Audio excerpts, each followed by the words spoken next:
In just a moment, we're going to be discussing today's top stories with Beverley Turner and Ricky Ross. Well, before that, we're starting with the news that Leicester has become the first city in the UK to be put under local lockdown. Warning to you if you are in Leicester. That's after a spike in coronavirus cases. And we're joined by Leicester local Kwoklyn Wan to give us an insight into how the community is feeling. Kwoklyn, thank you so much. So just explain, how does this impact you? How are things there this morning? Well, I think we're all devastated. And understandably, we understand why the government have decided to put Leicester as the first city to go into lockdown. But yeah, it's bad. It's bad all around, I guess, isn't it? So it's just, you know, the businesses that were supposed to open aren't opening, and the businesses that have opened have now got to close again. And yeah, you know, it's a bitter pill, unfortunately. How does it affect you and your business? What businesses have you got that are going to be affected by this? Well, I've got a little bar in Leicester and a kung fu school. Now, the kung fu school has been closed for 100 days, just over 100 days now, and we're not sure how we're going to reopen. We're a full contact system, so we make contact with each other, and we hit focus pads and stuff. And we've been down to the gym, and we've looked at how we can put up bags and different stations to maintain the government guidelines. So we're just all trying our hardest, really, just try and work around this pandemic and just trying to make good out of what we can, really. I guess what you're looking for here is clear guidance, aren't you? What sort of guidelines have you had? Has it been made clear to the people of Leicester? At the moment, there's been a couple of maps that have been leaked. Now, I'm not 100% sure how clear the maps are, which they're outlining the city, sort of like the city limits. But again, it's all speculation at the moment. And until we sort of like get addressed by government, we're not actually sure what's happening, apart from local shops have been asked to close. The only sort of like essential shopping, essential going out. Schools are closing, I believe, again on Thursday, apart from key workers. So, and again, we're just being drip-fed information at the moment. So we're just, like everybody else, we're just waiting to actually hear what this actually means and for approximately how long it's going to go on for. Well, you described it as a bitter pill. And I'm just thinking then that assuming many businesses, assuming that they would be opening on the 4th of July, so you start to get stock in. If you're a bakery, you start to think about getting your flour in again, you start baking, all of those sorts of shops that need to begin preparation for production. And so what are your friends in the food business saying? Obviously, I've not actually spoken to anybody this morning after finding the news out quite late last night. I know they're going to be devastated. I've got friends that have got pubs, and I know that they were getting ready, and they've done massive renovations with huge beer gardens just to sort of like accommodate the outside space and let people like have their space.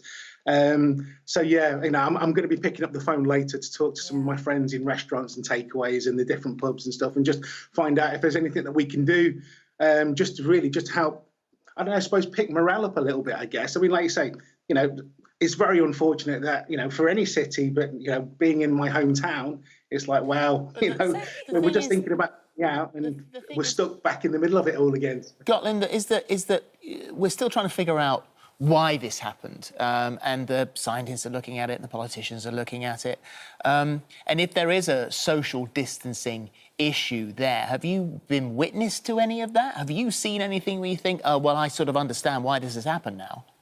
No, if I'm completely honest, I've not actually seen it firsthand. The only thing I've noticed that the roads are a lot busier. So obviously, my mum and dad are in Shielding. So I've been sort of like going to the local shops and picking up shopping for them as well as myself, but really just trying to adhere to the guidelines. So I haven't actually been into the city centre myself. I haven't gone into any areas that I know that are going to be busy. So on a first-hand basis, I've not actually seen why the pandemic, you know, why all of a sudden we've had this spike in positive cases again. So 10% of reported cases, I think it is, you know, attributed to Leicester. Oh, well, we're sorry Stay well, for you, yeah. for all of the residents that this has happened, and stay safe, stay well, and hopefully in a couple of weeks, if everyone does stick to those guidelines we've heard so many times, 2 meters apart, stay in, don't go out unless you absolutely have to, make sure you wear a mask, make sure you wash your hands, all of those sort of things. Hopefully in a couple of weeks' time you can creep out again. Thank you, Kwoklyn.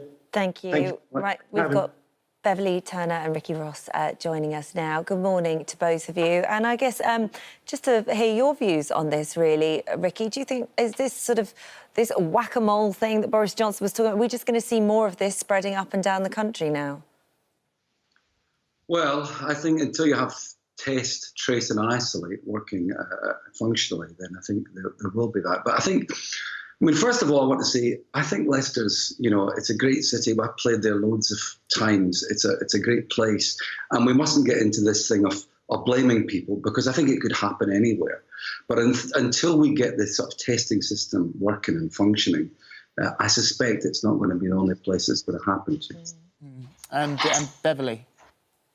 I think we've got to look at the numbers here, and I genuinely feel like aliens have landed in Downing Street and taken over at the moment. The government have said that there are 135 people infected in Leicester for every 100,000 people. There are 330,000 people in Leicester. That means there are 444 people infected. Stay with me on this because it's really important. I know numbers are a little bit boring, but if the infection rate of COVID is 0.25, that means of those people, one person is going to die.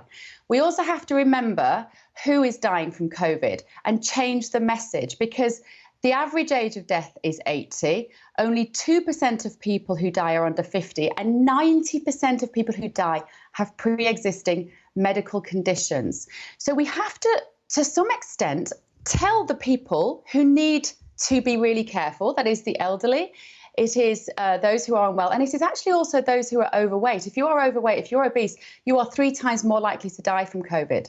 But and we're being also, a Beverley, bit too polite about these messages. You need to point out here as well that Leicester is a very multicultural, a beautifully multicultural city, and the BAME community is also a part of the most vulnerable. And there have been questions whether or not the message was getting across, whether we could have been better in communicating with those communities.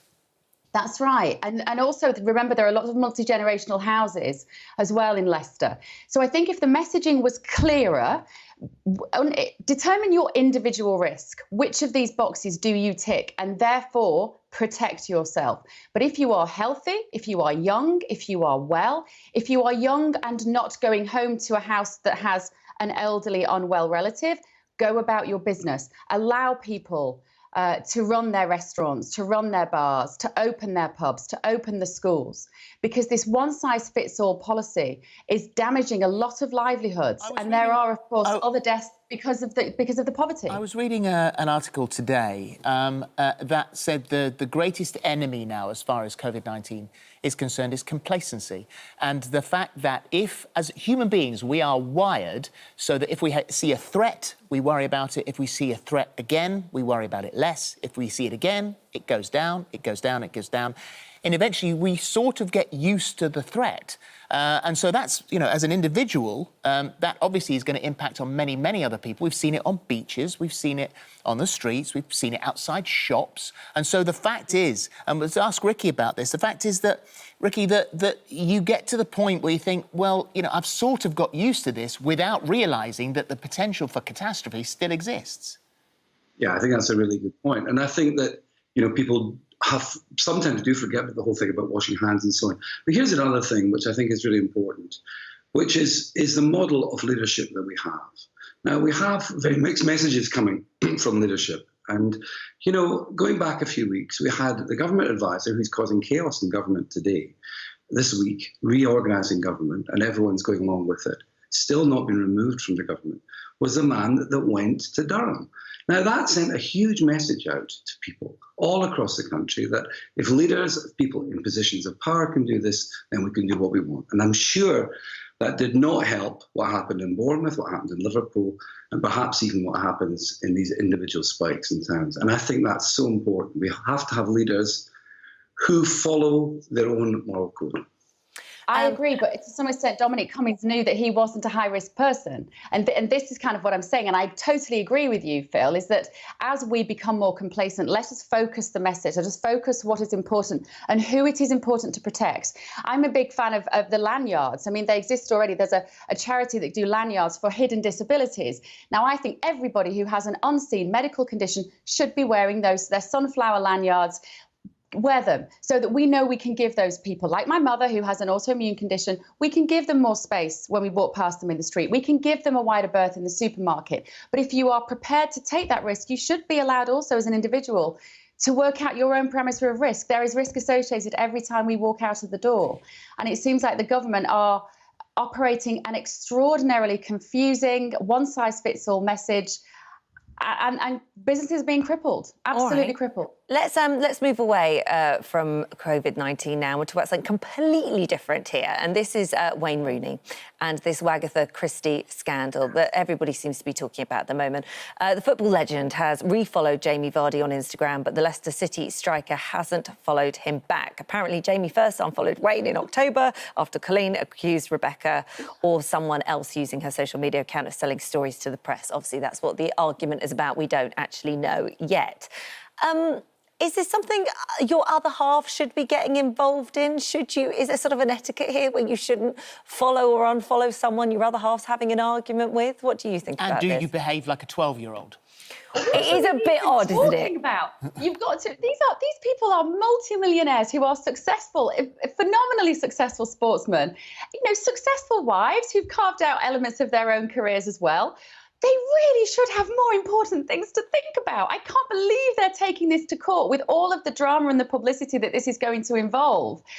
Why? Do they have nobody in their life who turns around to them and says, Colleen, come on, love, you've got more important things to deal with. Back off, show some dignity. I guess you don't know how the impact it has on you and your family if you're living in that and it's your reality. You'd always be protective of the one you love, so I can understand them getting involved. I mean, be protective. It's a reality. For other people, this is some sort of entertainment, it seems, the way lots of people are discussing it. However, this is their reality. Ricky, you're a Deacon, you know, Deacon Blue, lead singer. The word has just been said. Where's the dignity? Can I give you my Wayne? I'm a huge fan of Wayne Rooney. I think he's a fantastic footballer. And he asked one time for us to sign a guitar or something. And we were telling my daughter about this a few years ago. And this just shows you where we've come with football. And she said, wow, Colleen Rooney's husband. Yeah. And I know what you mean, Holly. And of course, behind closed doors, this is clearly been really difficult for them to deal with, but that is not going to be any easier by taking it to court. That is going to mean this is in their house every day that they're in court. It is going to be on the front page of the papers every day. If it's difficult for your family, just let it go. Just deal with it. Appreciate what you have in life, which is a lot, and move on. And the thing is that, Ricky, everybody is talking about this. If it had been moved on, if they're right, OK, well, let's draw a line here and let's carry on. Because the trouble with these court cases is that they don't just deal with that central part, then they will look everywhere. And so all the dirty washing comes out. Yeah, I mean, if you end up going to court on kind of human relationship stuff, I think that there's a group of people with wigs that will win, and probably you won't. OK. Thank you. Thank you very much. Thank you very much. Bye.